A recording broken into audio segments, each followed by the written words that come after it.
Hello students, कैसे हैं आप सभी। मेरे YouTube channel JD chemistry classes में आप सबका फिर से स्वागत है। जो अपना चैप्टर चल रहा है some basic concepts of chemistry, इसका ये लेक्चर 2 है।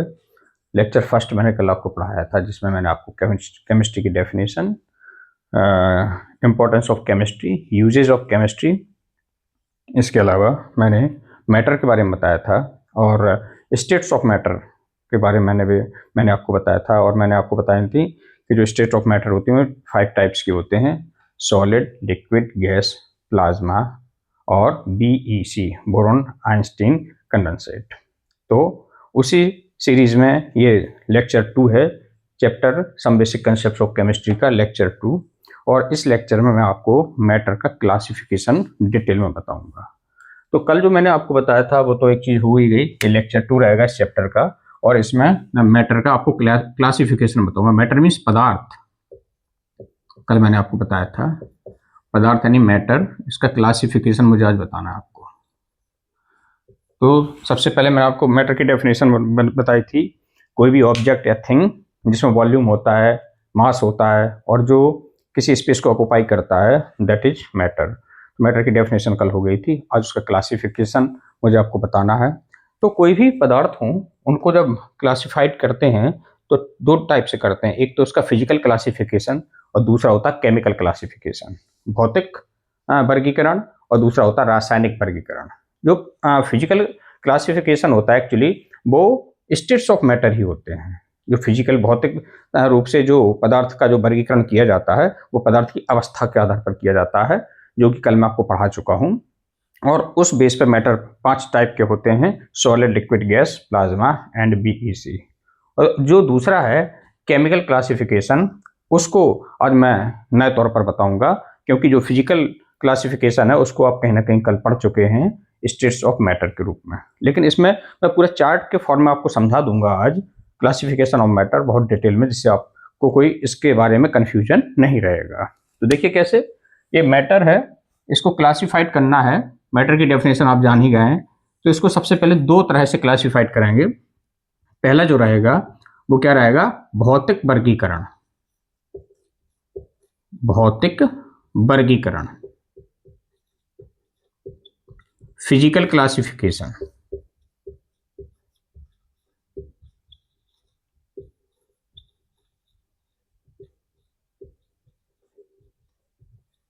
और दूसरा जो रहेगा वो रहेगा रासायनिक वर्गीकरण।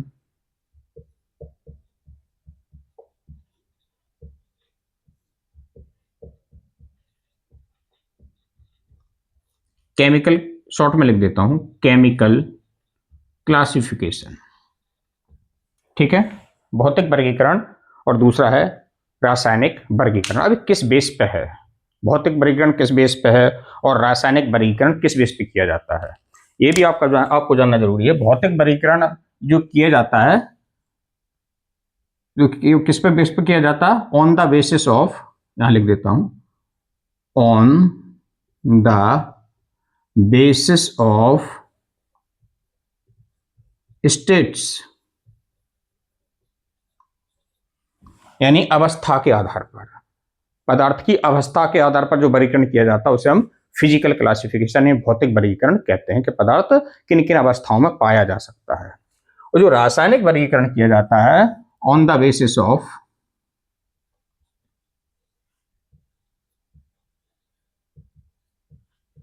कंपोजिशन।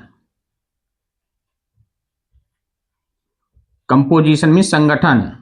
संगठन मीन्स वो किससे मिलकर बना है, उसके जो एटम्स हैं, मॉलिक्यूल्स हैं, या जो भी उसके पार्टिकल्स हैं वो किस फॉर्म में हैं, कैसे जुड़े हुए हैं, तो उसे कहते हैं कंपोजिशन। तो on the basis of composition अगर हम मैटर को क्लासिफाइड करें कंपोजिशन के बेस पे तो वो होगा केमिकल क्लासिफिकेशन। और अगर हम मैटर को क्लासिफाइड करें उसके स्टेट्स पे किस अवस्था में है तो वो होगा भौतिक क्लासिफिकेशन या फिजिकल क्लासिफिकेशन। तो फिजिकल क्लासिफिकेशन जो है वो कल आप पढ़ चुके हैं। इस बेस पे मैटर 5 टाइप का होता है: सॉलिड,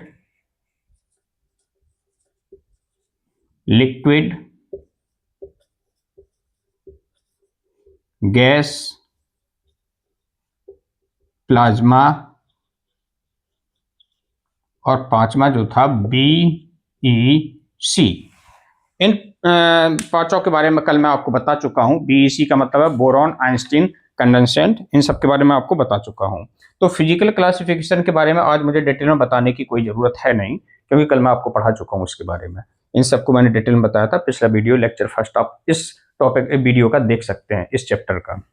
आज मुझे डिटेल में बात करनी है रासायनिक वर्गीकरण का, यानी केमिकल क्लासिफिकेशन, जो कि किस पे बेसिस पे, कंपोजिशन, यानी जो मैटर का कंपोजिशन है, संगठन है, वो किस तरह का है। तो इस बेस पे मैटर को सबसे पहले दो भागों में बांटा गया है।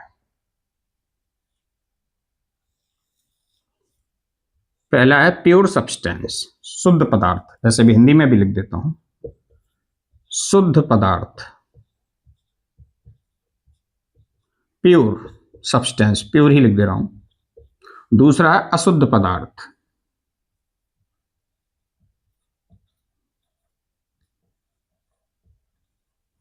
इसका दूसरा नाम मिश्रण भी कहेंगे इसको हम। अशुद्ध पदार्थ इम्प्योर, अशुद्ध यानी मिश्रण यानी मिक्सचर, मिक्सचर। तो दो टाइप के हुए कंपोजिशन के बेस पे। जो मैटर है वो कितने टाइप के हुए, दो टाइप के हुए, एक शुद्ध और अशुद्ध। अशुद्ध को मिश्रण भी कहते हैं, शुद्ध यानी प्योर।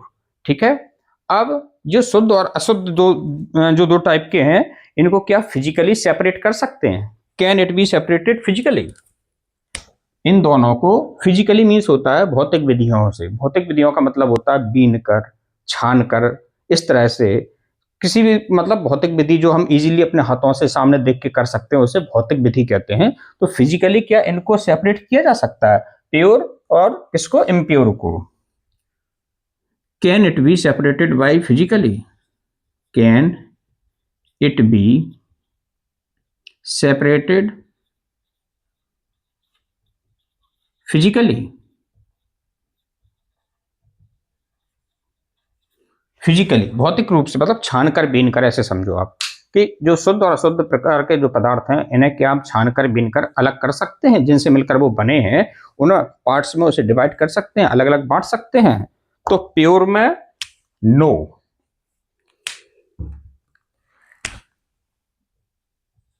और इम्प्योर जो है यस। क्यों?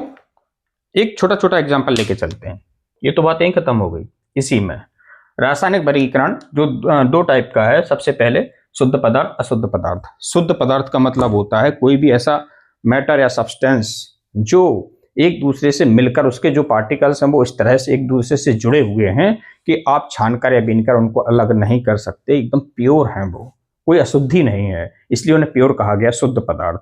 तो इनको किसी फिजिकली मेथड से सेपरेट नहीं कर सकते। हाँ, इनको सेपरेट करने की केमिकल मेथड्स होती हैं, रासायनिक विधियां होती हैं, कई प्रोसेस कराई जाती हैं, डिस्टिलेशन टाइप से प्रोसेस होती हैं, वो एक अलग चीज़ है। लेकिन नॉर्मली आप आसानी से अलग नहीं कर सकते। और अशुद्ध पदार्थ जो मिश्रण होते हैं, उन्हें आप फिजिकली सेपरेट कर सकते हैं। जैसे घर में अनाज साफ किया जाता है तो उससे कंकड़ को निकाल दिया जाता है। चाय को छानते हैं तो उसमें पत्ती होती है, छन्नी से छान देते हैं तो अलग हो जाती है। आटा को छाना जाता है तो उसमें कूड़ा करकट जो होते हैं, कीड़े मकोड़े, वो छन्नी से बाहर हो जाते हैं, आटा नीचे से साफ निकलता है। तो ये फिजिकली सेपरेट कर रहे हैं, वो मिश्रण है, क्योंकि ये सब क्या है, मिश्रण है। और जो शुद्ध होते हैं उनको आप फिजिकली सेपरेट नहीं कर सकते, इसको सेपरेट करने के लिए अलग अलग प्रोसेस होते हैं। यानी कह सकते हैं आप, जो प्योर सब्सटेंस है, ये जो बने होते हैं मेड ऑफ सेम पार्टिकल्स।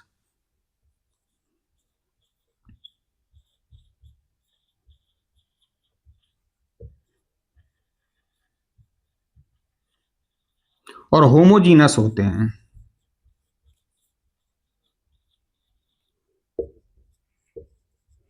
और ये जो होते हैं made of different particles.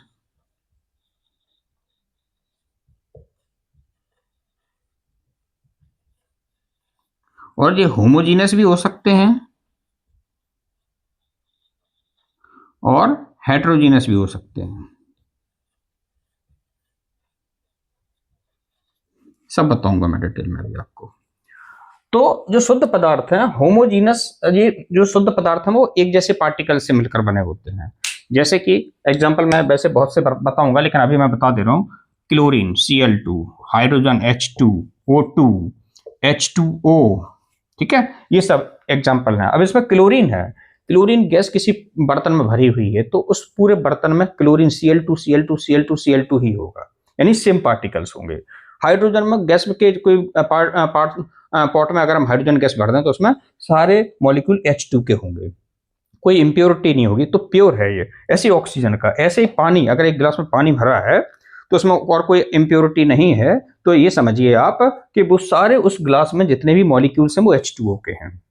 H2O means H2O, उसके अलावा कोई दूसरा मॉलिक्यूल नहीं। तो जब कोई चीज, कोई सब्सटेंस सेम पार्टिकल्स या सेम मॉलिक्यूल्स से मिलकर बनता है तो उसे प्योर सब्सटेंस कहते हैं। इन्हें होमोजीनस इसलिए कहते हैं क्योंकि जब इनको देखा जाता है तो एकदम से एक से दिखते हैं, एक जैसे दिखते हैं, एक दूसरे में इतने घुले मिले दिखते हैं कि उसमें पता ही नहीं चलता कि कौन कौन घुला हुआ है।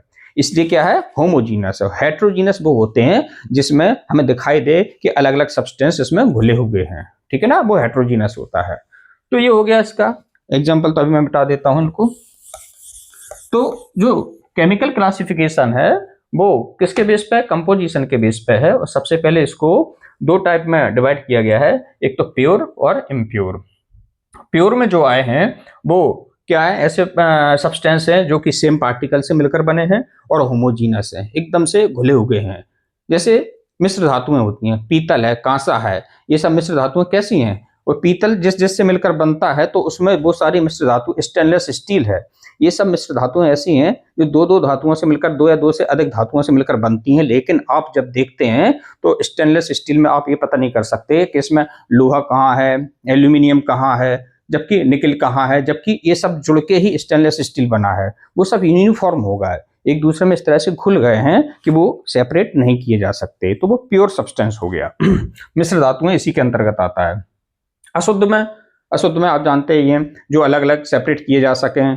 और अशुद्ध पदार्थ वो होते हैं जिनमें एक से ज्यादा क्या हो, मॉलिक्यूल्स हो, एक से ज्यादा मतलब अलग अलग टाइप के मॉलिक्यूल्स जिसमें हो। जैसे कि इसमें हम ले लेते हैं H2SO4 का सॉल्यूशन ले लें, H2SO4 इन एक्वस मीन्स जल में, पानी में अगर हम H2SO4 घोल दें तो इसमें अलग अलग मॉलिक्यूल होगा। एक तो H2SO4 तो है ही, सल्फ्यूरिक एसिड, फिर वाटर है। अब जब किसी पॉट में आप H2SO4 का सॉल्यूशन लेंगे तो उसमें H2SO4 के मॉलिक्यूल्स भी होंगे और पानी के मॉलिक्यूल होंगे, यानी वो कैसा होगा, इम्प्योर हो गया, क्योंकि वो सेम पार्टिकल से मिलकर नहीं बना, डिफरेंट पार्टिकल से मिलकर बना हुआ है।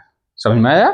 तो इसी तरह से आप क्या ले सकते हैं, शुगर सॉल्यूशन ले सकते हैं, शुगर सॉल्यूशन ले लीजिए। शुगर सॉल्यूशंस में भी आप समझ गए, चीनी हो गई, पानी हो गया, कैसा है, अलग अलग टाइप के हो गए ये, तो मेड ऑफ डिफरेंट पार्टिकल्स, चीनी के पार्टिकल्स इसमें अलग हो जाएंगे। एक बर्तन में अगर आप शुगर सॉल्यूशन लेते हैं तो उसमें शुगर के पार्टिकल्स अगर अलग घूमेंगे वो बात अलग दिखाई नहीं देते हैं, लेकिन अगर माइक्रोस्कोपिक स्टडी की जाए तो शुगर के सॉल्यूशंस अलग दिखेंगे, पार्टिकल्स अलग दिखेंगे और वाटर के पार्टिकल्स उसमें अलग दिखेंगे। तो एक से ज्यादा टाइप के पार्टिकल्स हैं, इसलिए वो डिफरेंट पार्टिकल्स हैं। किसमें आएगा, मिश्रण में आएगा या अशुद्ध पदार्थ में। इसके अलावा सैंड इन वाटर, पानी में रेत, ये भी तो मिश्रण है, ये तो एकदम से अलग ही दिखेगा, रेत अलग आपको नीचे बैठी हुई दिखेगी, पानी ऊपर दिखेगा। तो जो पानी में रेत जब घोलते हैं, डालते हैं, तो घुलती तो है नहीं, वो अलग अलग दिखता है, अलग, चूंकि उसमें जो घुलने वाली चीज और घोलने वाली चीज, विलेय और विलायक दोनों सेपरेट दिख रहे हैं, तो ऐसी चीजों को कहते हैं हेट्रोजीनस। क्या, हेट्रोजीनस। सैंड एंड वाटर क्या हो गया, हेट्रोजीनस हो गया। लेकिन अगर आप शुगर सॉल्यूशन देखेंगे या H2SO4 का सॉल्यूशन देखेंगे तो आपको ऐसे ही देखने पर, साधारण आंखों से देखने पर आपको H2SO4 के और पानी के जो मॉलिक्यूल्स हैं अलग अलग दिखाई नहीं देंगे, ना ही चीनी के मॉलिक्यूल्स, वाटर के मॉलिक्यूल अलग दिखाई देंगे। तो वो इनका जो सॉल्यूशन होगा वो होमोजीनस होगा। लेकिन सैंड एंड वाटर क्या होगा, हेट्रोजीनस। तो मिश्रण में दोनों ही चीजें आ जाती हैं, होमोजीनस भी और हेट्रोजीनस भी, समांगी और विषमांगी। जो सम हो जाए एकदम मिलके वो समांगी यानी होमोजीनस, और जो घुल के भी अलग अलग दिखाई दे थोड़ा, विषमांगी यानी हेट्रोजीनस। जबकि जो शुद्ध पदार्थ होता है वो केवल क्या होता है, होमोजीनस होता है। समझ में आया।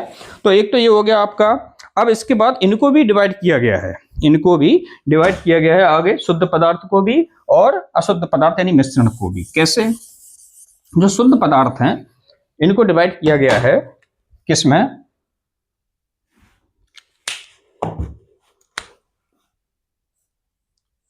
ये भी दो टाइप के हैं, एलिमेंट, कंपाउंड।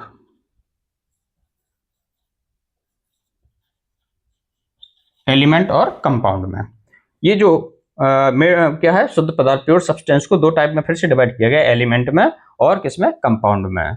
अब इनमें भी क्या, can it B decompose, chemically decompose, can it B decomposed, decompose मतलब क्या है ना, तोड़ा जा सकता है। डिकम्पोज्ड मीन्स होता है अलग अलग पार्ट्स में तोड़ना। कैन इट बी डिकम्पोज्ड, तो एलिमेंट्स में नो और कंपाउंड में यस। क्यों नो यस, पहले इतना ही समझ लो, आगे फिर बताएंगे। एलिमेंट्स का एग्जांपल है silver metal, nitrogen gas, gold, zinc, ठीक है, प्लेटिनम, ये सब एलिमेंट है। अब इनको डिकम्पोज कर सकते हैं आप, नहीं कर सकते। क्यों नहीं कर सकते, क्योंकि सिल्वर को आपने हीट किया। डिकम्पोज कैसे करते हैं, तोड़ना मीन्स गर्म करके, टेम्परेचर दिया तो वो सिल्वर ही रहेगा। ऐसा नहीं है ए अलग हो जाए जी अलग हो जाए, ऐसा नहीं है। ऑर्गन को आपने, सॉरी, गोल्ड को आपने अगर डिकम्पोज किया, टेम्परेचर दिए, तो ए और यू ऐसे नहीं टूटता, वो गोल्ड ही रहेगा। क्या रहेगा, गोल्ड ही रहेगा। नाइट्रोजन को आप अगर डिकम्पोज करेंगे तो वो N+N हो सकता है, दो एटम में टूट जाए, लेकिन वो नाइट्रोजन ही रहेगी। ऐसा नहीं है कि नाइट्रोजन को आपने हीट किया तो आधा N ऐसा हो गया और प्लस ऐसा बन गया, N टूट गया, ये नहीं है। क्यों, क्योंकि ये एक तरह के एलिमेंट, एक तरह के कहने से चाहिए एटम से मिलकर बने होते हैं। एलिमेंट्स क्या होते हैं, जो एक ही तरह के एटम से मिलकर बने हों उन्हें हम एलिमेंट कहते हैं। जब एक ही तरह के एटम से मिलकर जब बने होंगे, ये एजी से बना है, N2 में N और N एटम है, गोल्ड में AU एटम है, जिंक में ZN एटम है, एक ही तरह के एटम से मिलकर बने होते हैं एलिमेंट्स। ये प्योर सब्सटेंस के अंतर्गत आते हैं और इनको आप डिकम्पोज नहीं कर सकते, अलग अलग पार्ट्स में डिवाइड नहीं कर सकते। लेकिन कंपाउंड को आप डिकम्पोज कर सकते हैं, क्योंकि कंपाउंड की डेफिनेशन ही है कि दो या दो से अधिक टाइप के एलिमेंट्स या एटम से मिलकर जो बना होता है उसे हम कंपाउंड कहते हैं। जैसे एग्जांपल के तौर पर हम लें H2O, H2O है, H2SO4 है, ठीक है, ये सब क्या बहुत है, HCl है, ये सब कंपाउंड है। इनको अगर आप तोड़ोगे, H2O को आप डिकम्पोज करोगे, गर्म करोगे, तो हाइड्रोजन गैस मिल जाएगी ऑक्सीजन गैस, ये डिकम्पोज हो गया। H2SO4 को आप डिकम्पोज करोगे तो हाइड्रोजन मिल जाएगी, सल्फर डाइऑक्साइड गैस मिल जाएगी, ये सब डिकम्पोज हो रहे हैं। ठीक है, क्यों, क्योंकि ये अलग अलग टाइप के एलिमेंट्स यानी एटम से मिलकर बने हैं, और जो अलग अलग टाइप के एलिमेंट्स और एटम से मिलकर बने हैं तो उनको हम तोड़ भी सकते हैं। इसलिए मैंने लिखा है can it B decomposed, element में नो और कंपाउंड में क्या लिखा है, यस। अब इसमें ये भी मैं लिख देता हूं कि जो एलिमेंट्स हैं इनके भी टाइप हैं। एलिमेंट के क्या टाइप हैं, एलिमेंट के टाइप हैं मेटल्स, नॉन मेटल्स और मेटेलॉइड्स।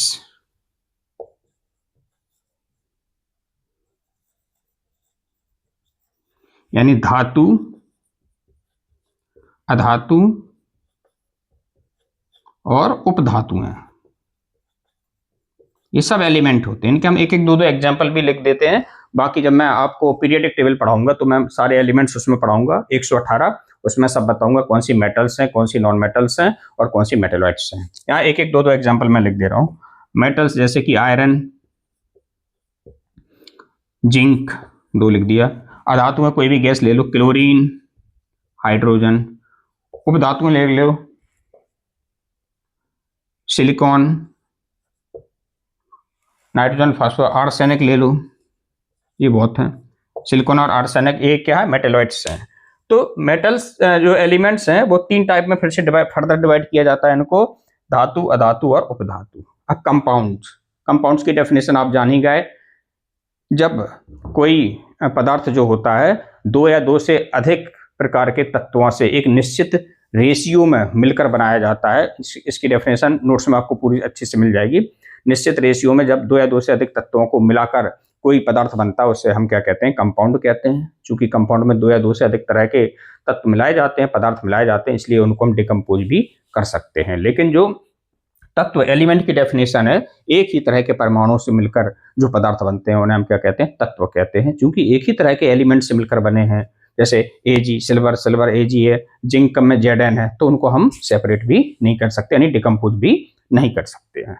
तो कंपाउंड को डिकम्पोज कर सकते हैं, और कंपाउंड भी फर्दर इनको क्लासिफाइड किया गया है 2 टाइप्स में। एक तो है ऑर्गेनिक और दूसरे हैं इनऑर्गेनिक। ये ऑर्गेनिक केमिस्ट्री पढ़ेंगे तो उसमें मैं आपको बताऊंगा। ऑर्गेनिक वो होते हैं having carbon atom, having carbon atom, और ये होते हैं विदाउट कार्बन एटम। यानी ऑर्गेनिक वो सारे कंपाउंड्स जिनमें कार्बन एटम हो, और जिनमें कार्बन एटम ना हो, शेष जो जितने कंपाउंड होंगे वो होंगे इनऑर्गेनिक कंपाउंड। तो ये था क्लासिफिकेशन किसका, होमोजीनस का। अब बचे हैं आपके अशुद्ध पदार्थ या मिक्सचर। अब अशुद्ध पदार्थ को फर्दर क्लासिफाइड किया गया, आगे भी इनको क्लासिफाइड किया गया है। अब इसके बारे में देखते हैं। अशुद्ध पदार्थों को सबसे पहले डिवाइड किया गया है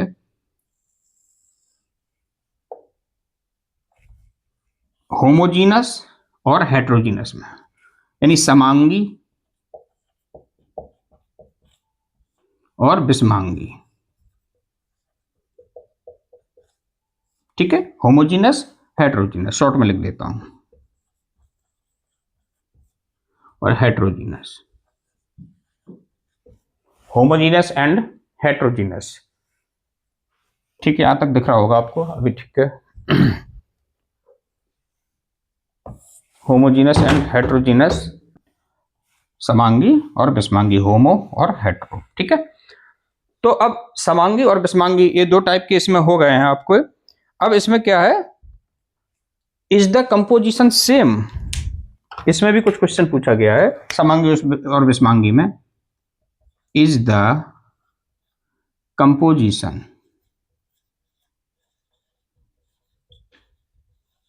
सेम, मतलब उनका जो कंपोजिशन है, जिससे मिलकर ये बने हैं, जिसकी संरचना है, वो सेम है। तो समांगी कहा ही इसलिए गया है कि वो एकदम से सम हो गए हैं आपस में मिलके।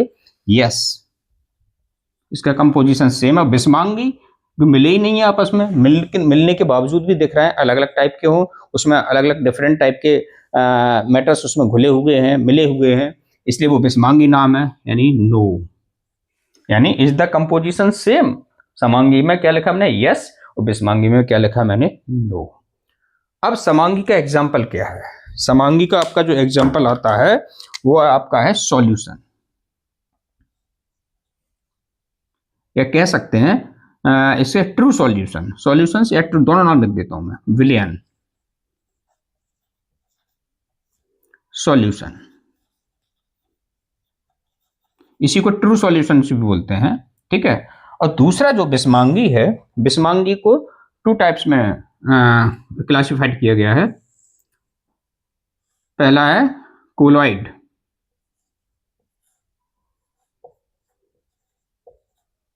और दूसरा है सस्पेंशन। स्पंदन बोलते हैं लेकिन सस्पेंशन, सस्पेंशन हिंदी में क्या बोलते हैं, शायद निस्यंदन या कुछ ऐसा बोलते हैं, देख लीजिए। Suspension, colloid, suspension, solution, colloid और सस्पेंशन। ये आपके कौन सा, विषमांगी में आते हैं कोलॉइड और सस्पेंशन, और समांगी में आते हैं आपके क्या, सॉल्यूशंस। ठीक है, अब कोलॉइड क्या, इनके सबके मैं एग्जांपल दे देता हूं आपको।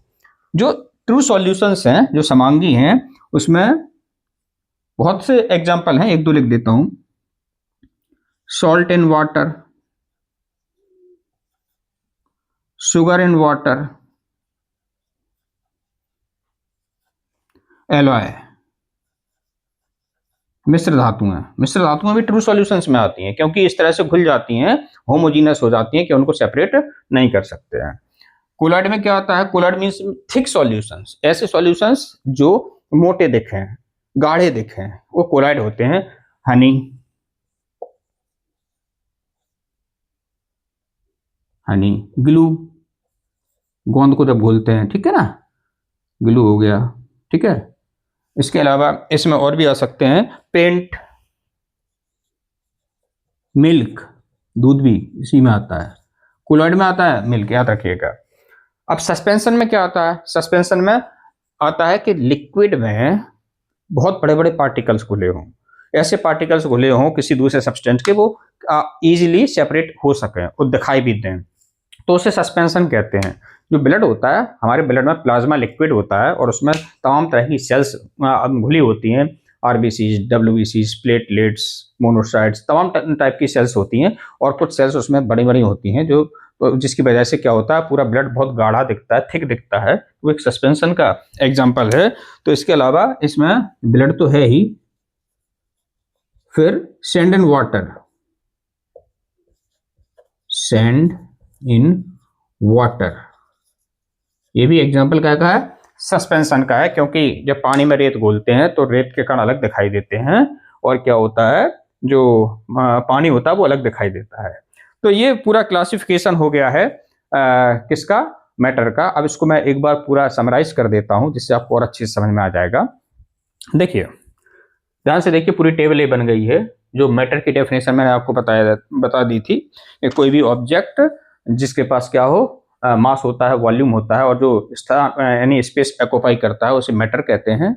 मैटर को क्लासिफाइड जब करते हैं मैटर का, तो सबसे पहले किसके दो टाइप से करते हैं, फिजिकल क्लासिफिकेशन और केमिकल क्लासिफिकेशन। जो फिजिकल क्लासिफिकेशन किसके बेस पे होता है, उसकी स्टेट, मैटर किस स्टेट में है, ठोस है, द्रव है, गैस है, प्लाज्मा है, बीईसी है।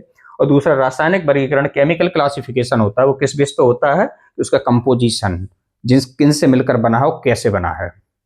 तो जो फिजिकल क्लासिफिकेशन है, जो मैंने कल ही आपको बता दिया था, उसके बेस पे जो मैटर हैं 5 टाइप के हैं, सॉलिड, लिक्विड, गैस, प्लाज्मा और बीईसी। इसके बारे में पिछली वीडियो में आप जाके देख सकते हैं। केमिकल क्लासिफिकेशन जो है, सबसे पहले जो किसके बेस पे, कंपोजिशन के बेस पे है। तो 2 तरह के मैटर होते हैं, एक तो शुद्ध और अशुद्ध। अशुद्ध को मिश्रण भी कहते हैं।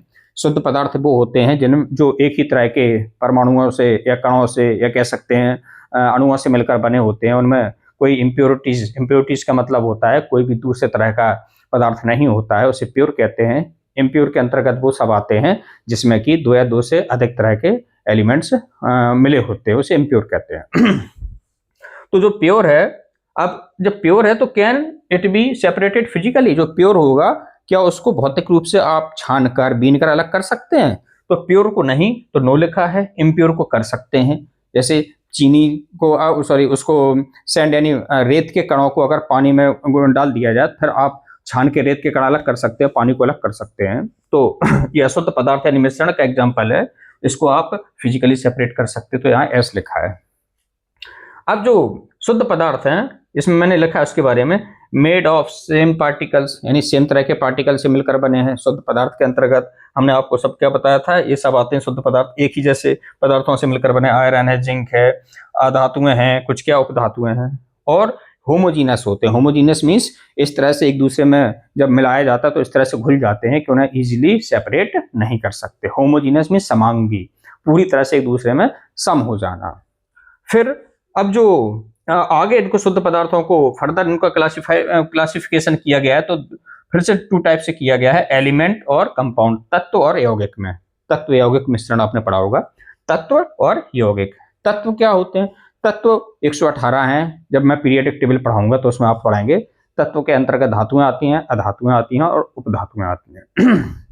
तो तत्व आपने देखा होगा, कुछ सिंबल आप पढ़ते हैं केमिस्ट्री में, जितने भी सिंबल आप ये पढ़ते हैं इस तत्व होते हैं, एलिमेंट होते हैं। तो इनको क्या कर सकते, इनको डिकम्पोज नहीं कर सकते आप, क्योंकि कोई भी चीज तब डिकम्पोज होती है जब वो एक से अधिक दूसरे पदार्थों से मिलकर बनी होती है। जब कोई चीज बनी ही खुद से है, उसमें कोई दूसरी चीज है ही नहीं, इम्प्योरिटीज है ही नहीं, तो आप डिकम्पोज कैसे करोगे, किस में तोड़ोगे? वो खुद में एक यूनिट है, तो उसको तोड़ा नहीं जा सकता। तो जो तत्व हैं एक ही तरह के परमाणु, एक ही तरह के तत्व के एक ही तरह के परमाणुओं से मिलकर एलिमेंट बने होते हैं। चूंकि एक ही तरह के परमाणुओं से मिलकर बने होते हैं इसलिए इनको हम क्या डिकम्पोज नहीं कर सकते। इसलिए मैंने यहाँ लिखा can it B decomposed, element में नो कंपाउंड। कंपाउंड की डेफिनेशन ही है कोई भी वह पदार्थ जो दो या दो से अधिक तत्वों से निश्चित अनुपात में मिलाने से बनता है उसे हम क्या कहते हैं, यौगिक कहते हैं। एक निश्चित रेशियो में, रेशियो फिक्स होना चाहिए, अगर रेशियो फिक्स नहीं होगा तो मिक्सचर बन जाएगा। एक निश्चित रेशियो में जब दो या दो से अधिक तत्वों को मिलाया जाता है तब जो पूरा सब्सटेंस बनता है दैट इज कंपाउंड। ओके, तो कंपाउंड का एक एग्जांपल मैं आपको बता देता हूं। जैसे हम H2O कंपाउंड है। अब H2O पानी ये कंपाउंड है। क्यों है कंपाउंड? क्योंकि ये पानी तभी होगा, वैसे तो हाइड्रोजन और ऑक्सीजन मिलकर H2O2 भी बनाते हैं, ठीक है, लेकिन ये वाटर नहीं है, लेकिन ये वाटर है। क्यों? हाइड्रोजन इसमें भी, हाइड्रोजन इसमें भी, ऑक्सीजन ऑक्सीजन। लेकिन जब हाइड्रोजन और ऑक्सीजन का रेशियो 2:1 होगा, इसमें है 2:2 यानी 1:1। हाइड्रोजन और ऑक्सीजन 1:1 है, तो ये वाटर का बिहेवियर नहीं करेगा। ये बिहेव वाटर की तरह तब करेगा जब हाइड्रोजन और ऑक्सीजन 2:1 में होगा हमेशा। तो ये एक निश्चित रेशियो है, क्योंकि इनका रेशियो एक निश्चित है, फिक्स है, इसलिए कंपाउंड है। कंपाउंड वो होते हैं जो दो या दो से अधिक, देखो हाइड्रोजन और ऑक्सीजन अब दो हो गए, ये दो से ज्यादा भी हो सकते हैं। जब दो या दो से अधिक तत्वों से मिलकर कोई निश्चित अनुपात में मिलाया जाता है तो जो पदार्थ बनता है उसको हम क्या कहते हैं, कंपाउंड कहते हैं। जो कंपाउंड होता है, कंपाउंड जो होता है फिर आगे चल के इसको डिवाइड किया गया है ऑर्गेनिक में और इनऑर्गेनिक में। केमिस्ट्री में दो ही तरह के यौगिक आप पढ़ोगे, एक तो जो कार्बन से मिलकर बने हैं जिनमें कार्बन होगा वो क्या होंगे, ऑर्गेनिक होंगे। कार्बनिक होंगे, लिखा है हमने हैविंग कार्बन एटम, और विदाउट कार्बन एटम जिसमें कार्बन नहीं होगा वो क्या होंगे, इनऑर्गेनिक यानी अकार्बनिक होंगे। इसके अलावा एलिमेंट तीन ही तरह के मैंने आपको बताया होते हैं, धातु, अधातु और उपधातु। धातुएं जो कई होती हैं जिसमें मैंने आपको अभी यहाँ एग्जाम्पल के तौर पर दो एग्जाम्पल दिए हैं, आयरन और जिंक का। अधातुएं वो होती हैं क्लोरीन और हाइड्रोजन। उपधातुएं वो होती हैं जो नॉर्मली अधातुओं की तरह बिहेव करती हैं, लेकिन जब उनको एक स्पेशल कंडीशन दी जाती है तो धातुओं की तरह भी बिहेवियर करने लगती हैं। कहने का मतलब वे एलिमेंट्स जिनमें धातु और अधातु दोनों के ही गुण दर्शाने की प्रवृत्ति होती है उन्हें हम मेटलॉइड्स यानी अधातुएं कहते हैं। तो मेटल्स तीन टाइप के होते हैं, धातु, अधातु और उपधातु। अब आ जाओ अशुद्ध पदार्थ यानी मिक्सचर पे। मिक्सचर लिख दिया थोड़ा बहुत मैंने, मेड ऑफ डिफरेंट पार्टिकल्स, या अलग अलग टाइप के पार्टिकल से मिलकर बने होते हैं। होमोजीनस भी हो सकते हैं और हेट्रोजीनस। जब दो पार्टिकल्स, दो या दो से ज़्यादा टाइप के जो पार्टिकल्स होते हैं आपस में मिलते हैं, हो सकता है वो इस तरह मिल जाए कि एकदम सम हो जाए तो समांगी हो जाएंगे यानी होमोजीनस हो जाएंगे, तब वो मिलेंगे तो उनसे मिलकर बनेगा समांगी विलयन यानी क्या कहेंगे, होमोजीनस। और जब दो या दो से अधिक प्रकार के पदार्थ मिलाए जाते हैं और वो एकदम से एक दूसरे में घुले ना, अलग अलग दिखाई दें, तो वो कहलाएगा हेट्रोजीनस। तो दो टाइप के अशुद्ध पदार्थ हुए, एक समांगी और विषमांगी। अब जब दो टाइप के बने हैं तो इस पे एक क्वेश्चन उठा, इज द कंपोजिशन सेम? अगर कंपोजिशन सेम होगा तो क्या होंगे वो, समांगी। तो यहाँ लिखा है यस, समांगी में कंपोजिशन सेम होगा। कंपोजिशन का मतलब है उनकी बनावट एकदम एक जैसी है। जैसे पानी में अगर चीनी घोल दें या नमक घोल दें, फिर उसको ग्लास में देखें, कांच के ग्लास में, तो आपको पानी और चीनी या पानी या नमक अलग अलग दिखाई नहीं देगा, वो दोनों एक दूसरे में इतने घुल जाते हैं कि सेम सम दिखते हैं, उसे बोलते हैं होमोजीनस। तो इनका कंपोजिशन सेम है होमोजीनस का, लेकिन विषमांगी यानी हेट्रोजीनस जो होते हैं उनका कंपोजिशन सेम नहीं होता है। जैसे ये थिक होते हैं, या तो थिक होंगे या सस्पेंशन के फॉर्म में होंगे। जब इनका सॉल्यूशन थिक होगा यानी गाढ़ा होगा तो वो कोलाइड कहलाएगा। और जब आपको एकदम अलग अलग दिखें, जिसमें घुलने वाली चीज और घोलने वाली चीज यानी पानी और जो दूसरी चीज घोली गई है वो अलग दिखे, इजीली सेपरेट हो जाए, तो वो क्या होगा, सस्पेंशन होगा। तो इसका एग्जाम्पल है समांगी का विलयन। विलयन वही, इन्हें विलयन भी कहते हैं और ट्रू सॉल्यूशंस भी कहते हैं। सॉल्यूशन भी कह सकते हो, ट्रू सॉल्यूशन। ट्रू सॉल्यूशंस वही होते हैं जिसमें दो जितनी भी चीजें घोली गई हैं वो इस तरह से घुल जाए कि इजीली सेपरेट ना की जा सके और दोनों आपस में इस तरह दिखें कि एक हों, उसे कहते हैं true solutions. Colloid, thick solutions colloid होते हैं। इनमें घुलने वाली चीज के छोटे छोटे पार्टिकल्स हमें दिखाई देते हैं, जैसे ग्लू सॉल्यूशन यानी गोंद को जब पानी में घोला जाता है, या शहद होती है, या पेंट होते हैं, या दूध भी सस्पेंशन का, कोलॉइड का एक एग्जाम्पल है। सस्पेंशन क्या होते हैं? सस्पेंशंस वो होते हैं जिसमें विलेय के जो कण हैं कोलॉइड की अपेक्षा देखा जाए तो बड़े होते हैं, लेकिन ट्रू सॉल्यूशन से काफ़ी छोटे होते हैं। सबसे बड़े जब ब्ले के पार्टिकल्स होते हैं, घुलने वाले चीज़ के पार्टिकल सबसे बड़े होते हैं तो वो होता है सस्पेंशन, उससे छोटे होते हैं तो कोलॉइड होता है, और सबसे छोटे हो तो बनाता है ट्रू सॉल्यूशंस। तो सस्पेंशन जो है उसके एग्जाम्पल क्या है? ब्लड है, क्योंकि ब्लड में प्लाज्मा पानी की तरह बिहेव करता है। प्लाज्मा में जो पार्टिकल्स होते हैं घुलने वाले, आरबीसीज, डब्ल्यूबीसीज, प्लेटलेट्स, वो काफ़ी बड़े पार्टिकल्स होते हैं। तो ये जो पार्टिकल्स होते हैं यानी डब्ल्यूबीसी, आरबीसी, जब ये प्लाज्मा में घुलती हैं तो जो सॉल्यूशन बनता है वो सस्पेंशन होता है, और ये बिस्मांगी होता है। दूसरा सैंड एंड वाटर, ये तो बहुत इजी एग्जांपल है जिसे आप समझ सकते हैं। पानी में जब रेत घोलते हैं तो रेत अलग दिखाई देती है, पानी अलग दिखाई देता है। तो ये जो सॉल्यूशन का टाइप होगा वो सस्पेंशन होगा, और सस्पेंशन किसके अंतर्गत आएगा? बिस्मांगी। तो ये मैं काफ़ी डिटेल में आपको क्लासिफिकेशन ऑफ मैटर आज मैंने पढ़ाया है। तो ये मेरा इस चैप्टर का some basic concept of chemistry का लेक्चर 2 था, जिसमें मैंने आपको क्लासिफिकेशन ऑफ मैटर पढ़ाया। इसको आप अच्छे से रिवाइज करिए। कल मैं इसी चैप्टर का लेक्चर 3 लेकर आऊँगा, जिसमें मैं आपको मूल मात्रक और मूल राशियों के बारे में बताऊँगा। तब तक के लिए थैंक यू। पढ़ते रहिए आप लोग।